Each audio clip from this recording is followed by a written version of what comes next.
For many years, education and retirement represented two different struggles for thousands of Zambians. Poverty forced some learners out of school before completing their education, while many retirees faced uncertainty due to delayed pension payments and inadequate monthly benefits. Today, government is changing that narrative through laws aimed at protecting citizens and expanding opportunity. President Hakainde Hichilema recently assented to the Free Education Bill, the National Pension Scheme Amendment Bill, and the Public Service Pension Management Bill, turning key policies into law. In Choma District, the impact of these reforms is already evident. At Jundu Secondary School, a 48-year-old Kipet Swalatani is among 86 adult learners who have returned to school under the Open and Distance Learning Program after free education reopened the doors to learning. With the policy now backed by law, he believes the opportunity to complete his education is now more secure. I stopped school in grade 4. From that time, just stay at the village until the time when the president introduced free education. I decided to go back to school. I'm in Form 1 right now. Today, when I hear the news that the president is making this law, this free education into law, I'm very excited. I know that from today onwards, I am going to complete my education. His story mirrors that of many others, including a 38-year-old woman who restarted her education from grade 1. For her, turning free education into law provides assurance that the opportunity she has received will continue for years to come. I dropped out of school many years ago and had given up on continuing my education. However, when I heard that the president had introduced free education, I decided to return to school and started again in grade 1. I worked hard and progressed quickly up to grade 7. I sat for my examination, passed and was selected to proceed to Form 1. I am very happy with this policy because it has given me a second chance to pursue my education and build a better future.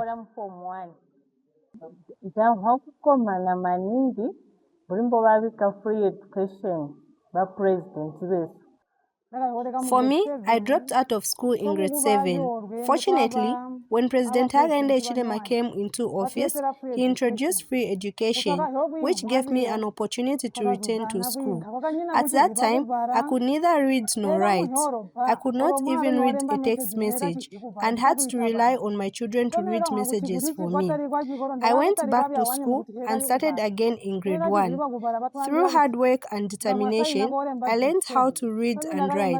Later, I sat for my grade 7 examinations, passed and was selected to proceed to Form 1. I am grateful for the free education policy because it has transformed my life.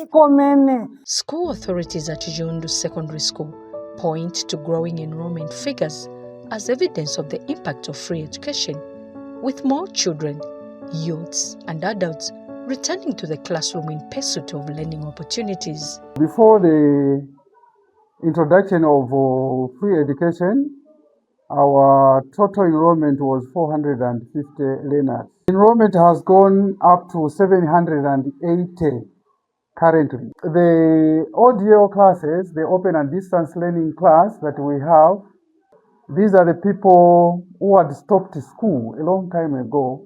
We have enrolled them. There are 86 learners that we have. With the signing of this free education bill now, we're expecting our school to receive more learners. As government moves to secure the future of free education through legislation, Southern Province Education Officer Oliver Gambuli believes the law will protect gains already recorded and ensure that access to education remains available for generations to come. As Minister of Education, we are very excited in that there is guaranteed access, especially to vulnerable children, to school. And this translates that more children will be in school. In 2026, we have 861,000 125 learners, translating into 51.5% increase in enrollment.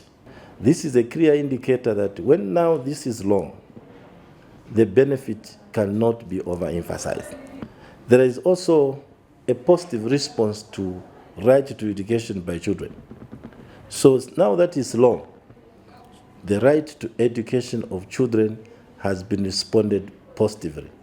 All children will access school without any doubt. Dr. Gambuli also acknowledges the significance of education to the country's workforce. You realize that also through that, a good number of learners will be in school, isn't it? And you know education is the foundation for human resource or human capital. So we are guaranteed that the country will have a well-skilled manpower for future development. Beyond the education sector, civil society organizations view the enactment of the Free Education Act as a critical safeguard for vulnerable children, particularly those from low-income households who are most at risk of being excluded from school. Since the UPND government came into power in 2021, progressively we have witnessed very progressive laws being passed. And yesterday was a testimony where the provision of education is now law. It means that it's not a discretion of a president or any government in power at any given time. Whoever is going to become president after UPND Hakainde Hichilema, they'll be obliged by law to provide free education for Zambians. What does this mean?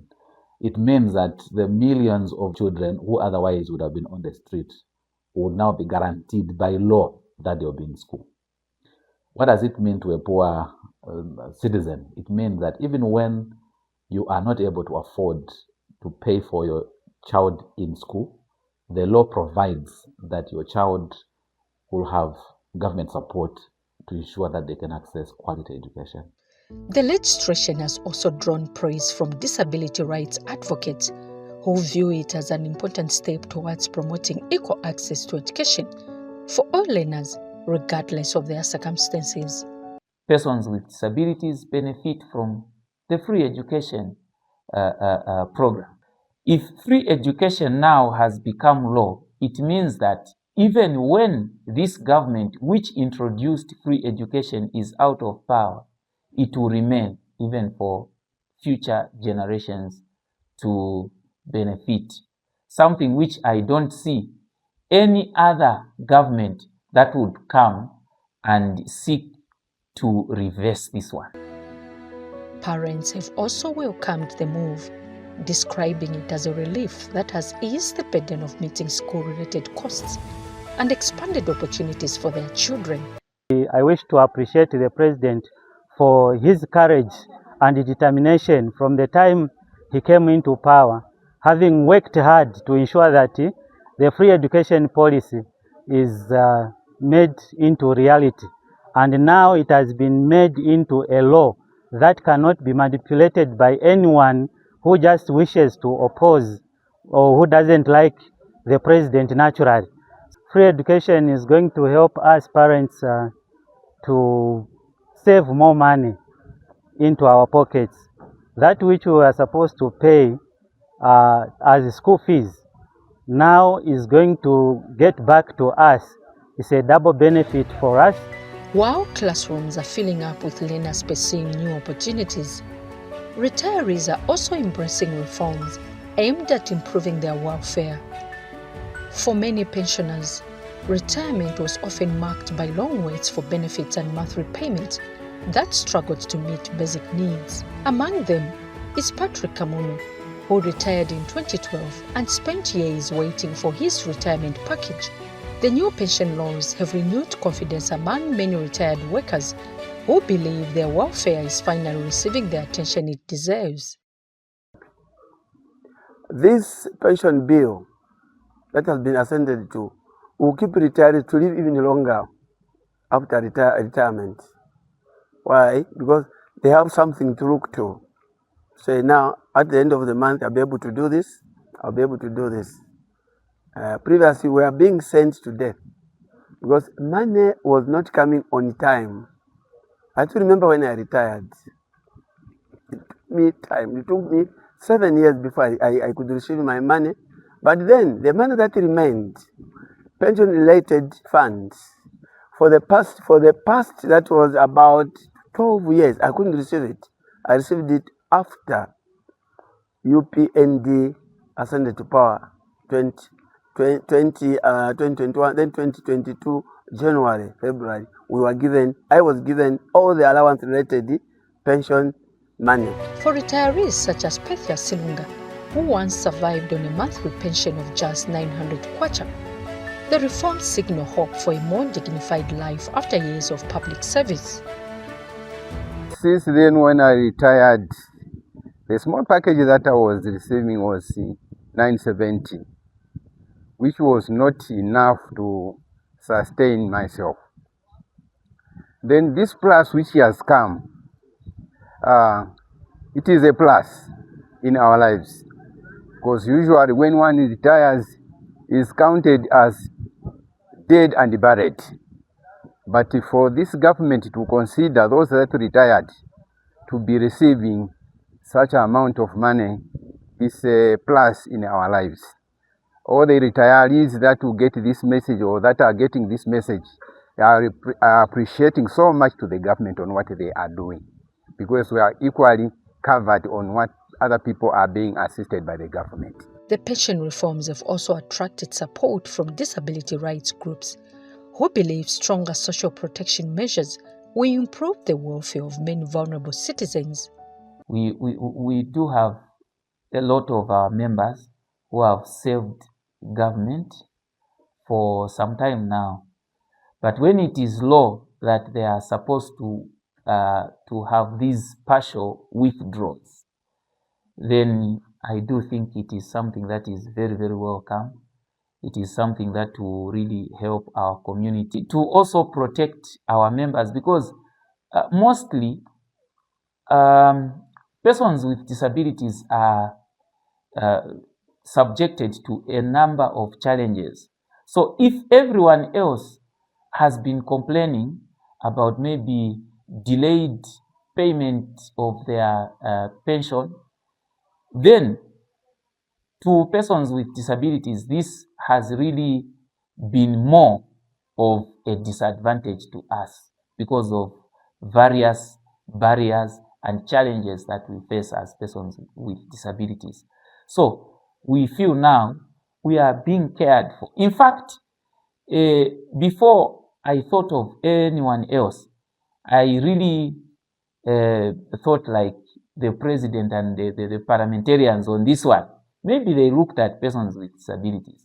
Because when you have worked so much and you retire, receive what you are supposed to receive for you to be helped to do whatever you are supposed to do. Civil society organizations describe the pension reforms as among the most significant social protection measures introduced in recent years, aimed at restoring confidence in the country's retirement system and protecting workers beyond their years of service. Now you have laws that allows the worker, before they can retire, they have access to pre-access to 30% of their total earnings or savings. It means that some of them can actually withdraw up to 30,000 kwacha and invest that money before they can finally retire into productivity activities. You would have seen the vulnerability levels that characterize our retirees, because they had to wait for a longer time before their monies were given to them. But now that is going to be history, because a few years before a person retires, they have access to their money up to about 30%.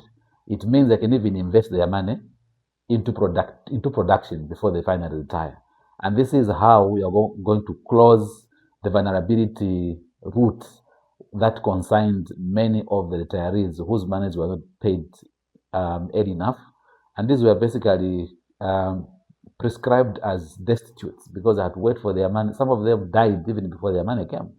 But also you have a law that specifically addresses the needs of those who would have retired. Because now in the past, for example, they were getting up 1,200 kwacha, but now this amount of money has been raised 2,300 kwacha. This is the money a retiree is going to be receiving every month. So when you look at the basket needs, the cost of the basket needs in Zambia, it means that you are having to protect or a protection for this bracket of citizens called retirees who otherwise would have been struggling with affording some of their everyday needs. So these are social protection programs also that are going to be supported by law, by the Constitution. These are not laws that are sitting, they are sitting right in the Constitution of the Republic. So it means also now that we are now having services, public services that are protected by the Constitution. And so when people are arguing about human rights and to what extent human rights are protected by law, you can actually now see that we have transitioned from just having discretionary service provision by a government. Now you have laws for the Republic that have ring-fenced the services that these are social protection programs also that are going to be supported by law, by the Constitution. These are not laws that are sitting, they are sitting right in the Constitution of the Republic. So it means also now that we are now having services, public services that are protected by the Constitution. For government, the reforms represent more than legislation. They are an effort to address long-standing challenges affecting ordinary citizens. In classrooms, adults who once abandoned their education are getting a second chance, while retirees who feared life after employment are seeing renewed hope. From education to pensions, the new laws are touching lives at both ends of the journey. For learners, they promise opportunity. For retirees, they promise dignity. And for many Zambians, they represent a future protected not just by policy, but by law.